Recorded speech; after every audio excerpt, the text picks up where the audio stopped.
I followed the process, that I'll be fine. I just have to keep following the process and getting everything right and just focusing as much as I can on getting everything right more than anything. But yeah, just more dialing in more, and just once you know it's getting closer, you sort of got to be even more focused, rather than if it's a few months away, you sort of let yourself think, it's still a bit away. I don't have to be as diligent with everything, but as you're getting closer, you really have to dial down and make sure that everything's dialed in, mind-wise, nutrition-wise, training-wise. Just make sure you tick every box, or else you're going to stuff yourself up early in the day. And in my head, I didn't want to be, I didn't want my lack of preparation to lead to not being able to perform on the day. I wanted to tick all the boxes.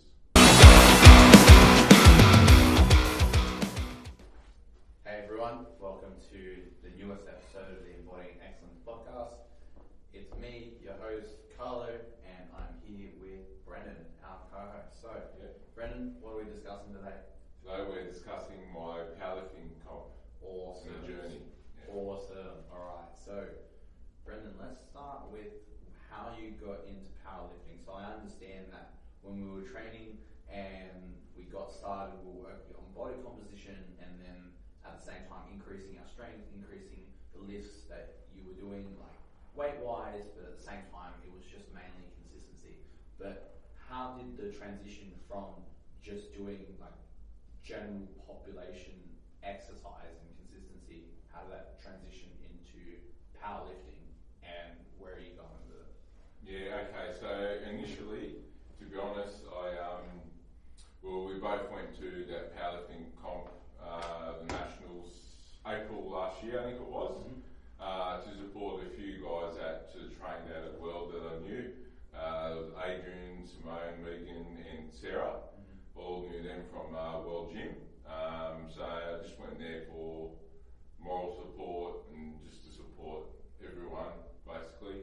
And I sort of liked it from there, but never really committed until a few months later, really. I was still umming and ahhing between pursuing that avenue or going through more your bodybuilding style, which I still do love that style as well. I try and mix everything all together, but ultimately powerlifting is the main training that I do these days and what I've strived to do. Awesome. And so what was that switch when you said you were umming and ahhing and you decided a few months ago that you were going to commit? So what changed? I just had to bite the bullet and do something. I just kept seeing it pop up, and I suppose social media is to blame for that as well. Once you start talking about it, it just keeps coming up. All the algorithms, all the people listening to you. Thanks, mate. Yeah. So that keeps coming up, and they're just seeing but kept following those people as well in their journey, and sort of said, And then also the strength coach, he had a seminar coming up as well, and so that gave me a bit of interest as well, in terms of wanting to know a bit more about it. And then when I learned a bit more of the ins and outs, that's what made me commit more to it. Brilliant.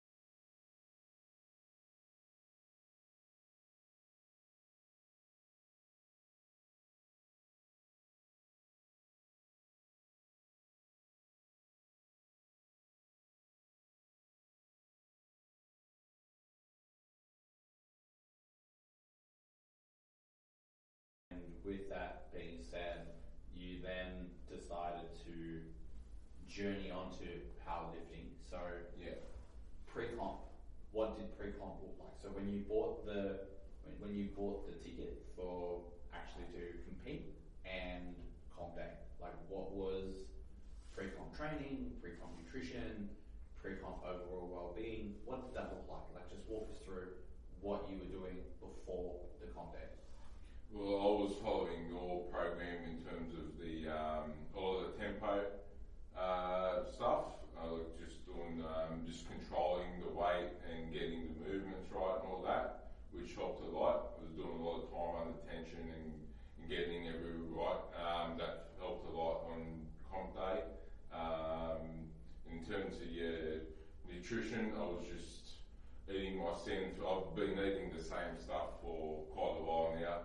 I don't seem to get sick of it. Nope. Everyone at work in the office comments that it smells so good.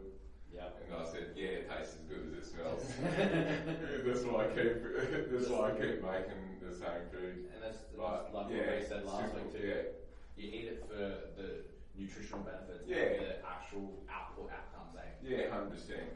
And as the comp sort of got closer and the intensity sort of went up, I increased my carbs, started to increase my fuel to be able to perform bigger lifts and stuff like that. And on the comp day, I did that as well. So epic. And what was the mindset going into the comp as well? Like I imagine that there was that feeling of you know what, I'm not sure whether I should do it or not. And then when you said screw it, I'm doing it. So as leading up to the comp day, like what were your thoughts like? What was that main feeling that you were getting as you were leading up to the comp day? Yeah. I didn't sort of look. I just kept going with the process, to be honest, and until like the date just kept getting closer and closer, I just kept following the program, doing it as is. I didn't really get too nervous or anything to be honest. I just knew if I followed the process that I'd be fine. I just have to keep following the process and getting everything right and just focusing as much as I can on getting everything right more than anything. But yeah, just more dialing in more, and just once you know it's getting closer, you sort of got to be even more focused, rather than if it's a few months away, you sort of let yourself think, it's still a bit away. I don't have to like be as diligent with everything, but as you're getting closer, you really have to dial down and make sure that everything's like dialed in, mind-wise, nutrition-wise, training-wise. Just make sure you tick every box, or else you're gonna stuff yourself up during the day. And in my head, I didn't want my lack of preparation to lead to not being able to perform on the day. I wanted to tick all the boxes. Awesome. And so all that prep. Yeah. At 6:45 a.m. comp day. Yeah. Walk us through what happened that morning. Yeah. Let's go. I don't really want to remember it, to be honest, but basically it was before that's when I just decided to call you up. But I was trying to get over it myself beforehand. So what happened? Tell us. Personal name. That's it. What happened? Tell us. Okay, so I got up.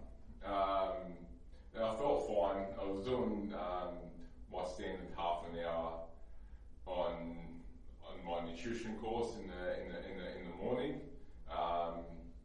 After 10 minutes, I started to get a bit of like cramping towards my hip and lower abdomen, and I thought, I'll just push through here. I'm going to finish off this half an hour that I programmed myself to do. And as it progressively went, the pain just kept intensifying. Thought, maybe my stomach's just crooked, so I'll go to the bathroom. So I went to the bathroom for a bit, and that didn't relieve any pain. Didn't find it. And then wasn't the problem. No, it wasn't the problem. So then I walked outside and made the phone call to you, and then you advised to do the world's greatest stretch. You didn't panic or anything. You were calm, which is good. I was pretty calm considering the situation. I was in. I wasn't sort of panicking or anything like that, but I done that stretch and it relieved the pain a little bit at the time, but still I wasn't 100%. Just enough so you can get to my Just house. enough so I could get to your house. And as I kept driving to your place in Wentworthville, it just kept progressively getting worse as I was going. And I was driving on the M4 and I was thinking, fuck. It just kept getting worse, the pain. And then what's your name? We're still about to laugh about it now, but then it was just like... Back then I was thinking, fuck, I felt like Joe Biden, but with some mental capacity. I was freaking old man syndrome. But I got to your place and I parked up the road. There's not much parking there, so I parked up the road and it was carrying my gym bag as well, which had all my carbs in it, had I had two pairs of shoes, actually one pair of shoes, I wore one, my squat shoes in there, had freaking about 10 bottles of water in there, or probably not 10, but 4 bottles of water in there, so it was pretty heavy. It probably had 10 to 15 kilos in there, I reckon. So I was carrying that for probably 200-300 metres roughly. And I got to your Carlo, and I got in the car. You're just like, okay, I'm in 5 minutes. Yeah. Oh my god. Yeah, then I got back out again and done the world's greatest stretch, and freaking I stretched it out a little bit more. Felt a little bit better, but still the pain was it was intermittent at that stage. So sometimes it was a bit worse than others, and as the car trip got a little bit tight at one stage, and I stretched my legs out a bit, which helped. It was good Exactly. Good thing you were driving. So we kept driving, and you were giving me advice to stretch it out, keep my chest up, and all that sort of thing. So we did that. Got there probably 20 minutes before they said they wanted to speak to everyone. Then we started doing some stretching after that. Super good that you were on the last flight as well. It wasn't like you were the first one up, because if you were the first one up, we would have been completely screwed. But at least we had a solid hour and a half to figure out a solution. And so I messaged Paul as well, my coach. He was on the show. He was like, do this and this and this and this. I'm like, yes, sir. So we did the massaging, we did the stretching, and that he specified to do, so that then we were able to then release the muscle in your oblique as well as your glutes. And how did that?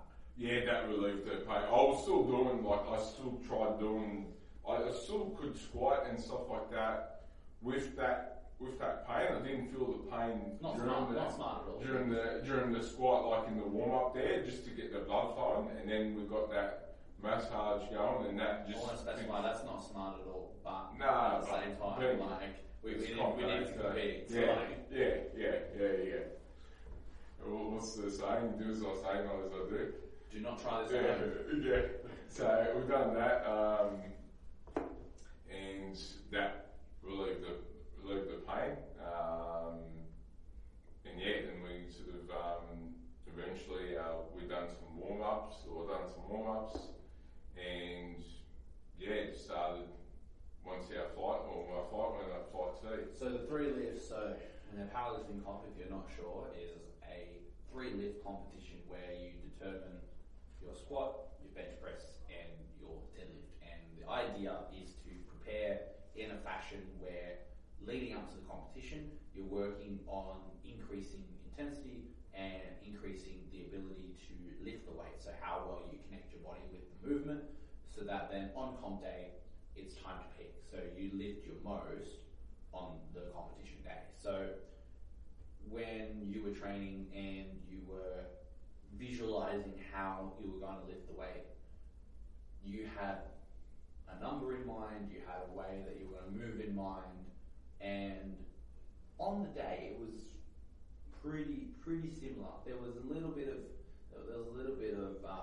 deviation with the way that we set up.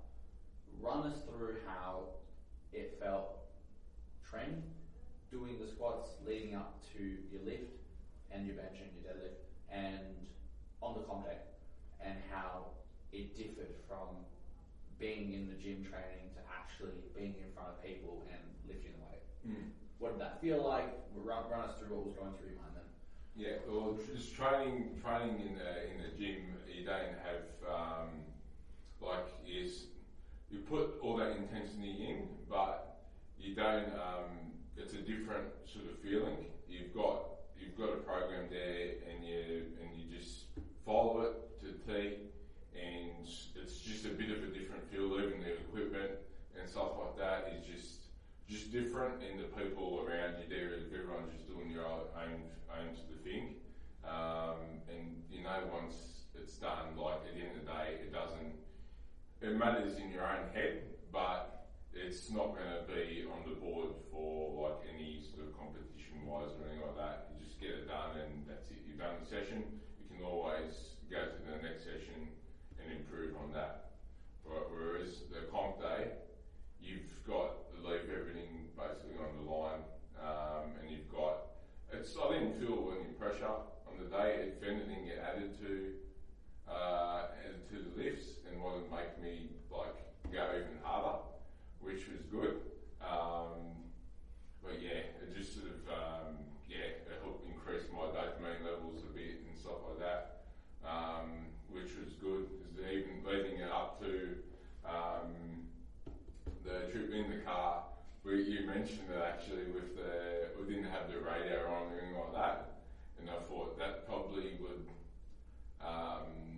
be a benefit to me, because if I psyched up then beforehand, then ultimately my dopamine levels would have been probably too high at that stage, and then it would have got even higher during the event, and then that would have hit me over the sort of threshold, and then sort of the bell curve, and then ultimately that crash would have been harder. So it sort of worked in my favour in that aspect, and yeah, I just used that bit of dopamine and bit extra sort of want to help me do the lifts. Alright, let's talk numbers on comp day. So we walk in and we go, alright, here's how we're going to do the squat, here's the weight that we're going to lift. So first lift, we go, pretty sure it was 120 to start off with. Yeah, the squats, yes. Yeah, so 120 we start off with, and then you perform the lift. Yeah. And I did the call to I jumped the gun. Yeah. Basically. Alright, talk us through it. So you got three red dots, and 3 red dots means that the lift technically failed in a powerlifting setting. Yeah. And so you got 3 red dots for your 120 kilo lift, and that was your opening lift. Yeah. Why? Yeah, look, combination of things, I was just so focused to get the lift done. Second thing, I thought that I heard something to go, or seen the signal, because it was quite loud in there as well. So it was just them 2 things. I was confident in the lift, and I just wanted to get it done. Because the warm-ups, I had done that weight pretty comfortably, so I just wanted to get that done and sort of move on to the next one. So that was that one. Yeah, so then, second lift, it was 150. Yeah. And this time you tweaked at the bottom. Yes. So, again, what does tweaking at the bottom mean? And talk us through the lift. I basically sort of on the bottom of the lift, I sort of bounced. Basically, I wasn't. I felt really good that squat, but looking at it in the video footage, I did notice that I did bounce on the bottom, and I was thinking like when I was doing the lift, I did that pretty smoothly, but I did bounce there, so it is what it is. other than that, it felt really good. So second set of 3 red dots. Third lift, we go. Yeah. You go. I said to you, you know what? We should just do 160, and you're comfortable, and you're like, nah, fuck it, 170. Yeah. And I'm like, you sure? And he's like, yep. I'm like, okay, no worries. So I tell the lady Brenden wants 170 kilos. Like, he looks at me like, what? Why? Like, I just watched your last 2 lifts. Why you got 170 kilos? And I'm like, we're going 170 kilos. So 170 kilos, you unrack it on time. So on the referee's call, you go to the bottom, you come back up on the way up. So talk us through. Yeah, I just got unstable. I think I got too much depth in that one, and then on my way up, I just got a bit of butt wink, which is like when I'm not stable, and then sort of that forced me forward, and then sort of I had to sort of quickly try and, with the help of the spotters, just re-rack the rate, and obviously then it wasn't classed as a proper lift. But I don't think I engaged my back properly in that thing, and it wasn't as upright as it could have been. But that's hindsight. Work towards. So 3 good lifts to make you able to lift the fucker like you quote. Yeah. But 3 misses because they're all technicalities. Yeah. So now, taking that into consideration, what are we going to do next year? Listen. Yep, and just follow the cues. Yeah, basically. Yeah, little details matter. Yeah, all little I'll let you guys know. For about half an hour before we're lifting, I was telling this guy, make sure that you listen to the referee and that you focus on how you unrack, because how you unrack is also a lot of energy. So if the rack's too high or the rack's too low, it's gonna gas you. And then if it gasses you, your lift is going to be compromised and ineffective. And what happened? I jumped the gun. You jumped the gun. At the start, Look, it was the first time, and it was absolutely in my mind. I'm thinking, okay, this is what I get paid to do. Like, I tell you all the things that you do. Whether you actually do them or not is a completely different story altogether. Yeah. So, with that being said, let's move on to the bench press. So, the bench press, this is where I fucked up. So, the 2 benches that they had there at the gym, the comp bench and the other bench. The other bench had a setting where the highest one was number 3, and the bench over on the comp side, like the comp lifting bench, like 3 was like one of their lower settings. And so I said to the lady, "Yep, we want 3," and she's like, "Okay." So she put 3 in there. Brenden goes to lift the weight, and what happened? It was way too low, wasn't it? Yeah, it was too low. I got the lift done, but it was a bit strange lift. I got it done, but a strange lift, and then they adjusted it for the next one, which was good of them. They did ask in the first place for them to change it. I said, just leave it there for now, then we moved it. So And so, alright, so opening bench was 60 kilos. Yeah. Then we moved on to 80 kilos. Yeah. Which is actually a really good lift. Like, that was one of my favourite lifts of the day. And then, so made 2 bench attempts. So that was his first 2 white lights. What am I saying? Yeah. 90 kilos. Was 9? 95. 95. Yeah. So we went up. We go, you know what? We're gonna go 95. I thought 100, but I thought, you know what? Let's do 95. Let's be a little conservative because you still got deadlifts to go.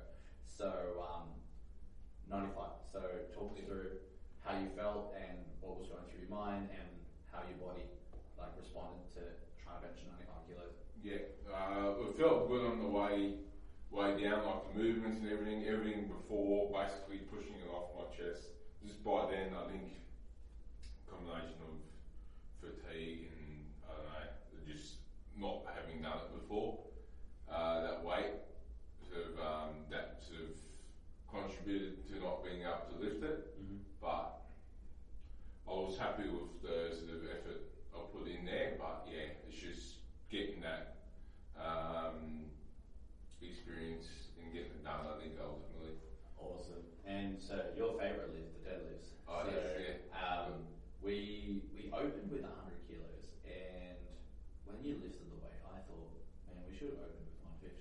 because I was just going, dude, this was too easy. Because I wanted to gauge where Brenden was at, because Brenden was lifting 150 kilos as well, but I felt as though that he wasn't opening with 150 kilos. So I thought, you know what, let's just do an easy 100. Like, we'll get the easy white lights, not a problem. Which did happen. And I watched Brenden lift it, and he looked too comfortable. And I was like, we're gonna smash it up a notch. Like, this is not even a question. So, talk us through the 150 kilo lift. So, we did go to Strength Tribe, which is the gym where the comp was at, 4 weeks before the competition to like lift. And so, 150 kilos came up, but it wasn't super comfortable at the time. And then 160 after that didn't even go up at all. So I feel as though that the lift that you did 4 weeks prior and then on comp day, they were just like two different lifts altogether. So talk us through the practice lift on the 4 weeks before and then the comp lift at 150 kilos. Well, I think on those 4 weeks before, I was a little bit more fatigued, to be honest, on that day, because we had done a few other lifts on that day as well, and just a combination of, I think I was driving that day as well, and I was putting weights on and taking them off and stuff like that, all the plates. So a bit of that, and then sort of just, I think my sleep was pretty good that day, but I probably hadn't eaten as much as I normally do before training. So just a combination of them things. I think I didn't perform quite to how I would have liked in the 4 weeks up to it, but I sort of knew that I've done that lift before, so I wasn't like pushing, like going for like my life depends on it. I just done it, and if it wasn't going up 100%, I didn't want to force it that close to comp. I just said, look, that's this, I'm going to lose. Although it sort of burned me a bit, I couldn't do it. I said, you know what, better off not forcing it this close to comp and fuck up my back or something. And just, being again that sort of mentally, that's what me push further on the day as well. Wanted to prove myself, you know. And boy, did you prove yourself. So, comp day, you go, alright, we're going to go hit 107 kilos. And you're like, nah, fuck it, we're going 180. And I was like, alright. So, 180. And talk us through it. We've just freaking done the normal technique as I did any other deadlift, really. And so what ended up happening?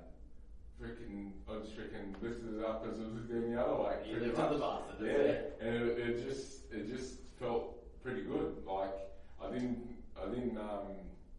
never had tried 180 before either.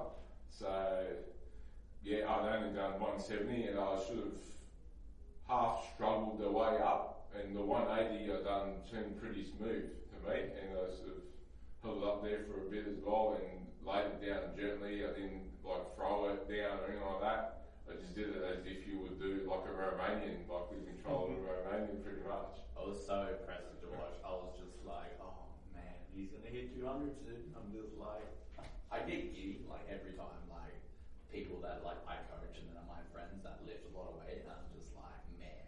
And just to watch Brenden lift the weight on the day, I was yelling as it was already, right? But in my soul, I just wanted to tear the room apart because he fucking just lifted the weight. I'm going, man, and in my mind I'm going, dude, just 4 weeks ago, just a month ago, he was struggling with 170, and so I'm like, dude, the potential's there, and just continually doing the work and actively getting the right things done, 200 would be a cakewalk. And so now, with that being said, out of the day, you got more white lights than you did red lights. So, as a culmination transformation from morning to afternoon? Oh, Like what was yeah. what was the processing like of the day after we finished? Well, I was happy to get them all done after in the morning. To be honest, at the end of the day, I felt better than I did at the start. Yeah, I bet. So yeah, the deadlift actually helped him a lot, like with my hip. But yeah, I was stoked at the end of the day that I got everything done, and I had done PB and deadlift and done well in the other lifts as well. Yeah, I was pretty happy overall that I had done it, and I sort of took note in my head of the do's and the don'ts in that, and then I can learn from that experience in the future. But yeah, it was a really good experience, that's for sure. So you could beat it next year. Yeah. He's got it now. He's got the bug now. He's got the competition bug now. Yeah. He's like, you know what? I've done it once, and now I'm going to do it again and again and again, and that's so exciting. All right, so now let's talk goal numbers. So comps a year away next year.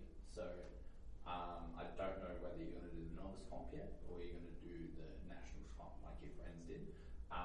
So with that being said, with you lifting 170 for squats, 180 for deads, and 80 for a bench press, what would your target numbers look like? What would you like your new PB numbers to be this time next year? Is that something you've thought about? Yeah, look, not a whole lot, to be honest. I'm just focusing on following the program I've got at the moment, and getting the numbers up that way. Like as I develop strength, then sort of like engage an estimation of what I can lift, and after do the PB testing and stuff like that in a few weeks' time. But I'd like to think that I could get like your squat to like a 200 mark, dead to like a 240 sort of mark, 250, and the bench to that sort of that 100 kilo plus mark. Ideally, I'd get all them. That's exciting. Yeah. Oh, we'll get some for sure. No Yeah. problem. Yeah. What has this whole day, what has this whole journey like taught you about yourself? So what have you learned about yourself prepping for this powerlifting comp, going through this competition, and then processing everything afterwards? Well, I just learned I'm sort of resilient more than anything. And yeah, if I focus on getting things right, I can get it done ultimately. And yeah, even when there's obstacles, then I just push through them and get it done. Some bigger than others, but just follow the process and be disciplined with getting everything done, and go from there. Just sort of ultimately what I've confirmed I knew sort of a bit beforehand that I was through doing 75 hard and that, but being like in a comp situation is a little bit different, a bit more sort of on the line. But yeah, just more like resilience more than anything. I think it's a beautiful way to end the podcast. So thanks for diving into your powerlifting prep. It was a privilege to coach you and to watch you blossom through that competition and just blast any sort of sense of self that you had before, and now skyrocket it to this current version of you that's going towards and aiming towards that next competition. So I'm really excited to watch you grow and watch your numbers go up and up. And let's do this thing. Thank you. Thanks, guys. Thank you. Don't forget to subscribe to our YouTube channel at the Embodying Excellence Podcast.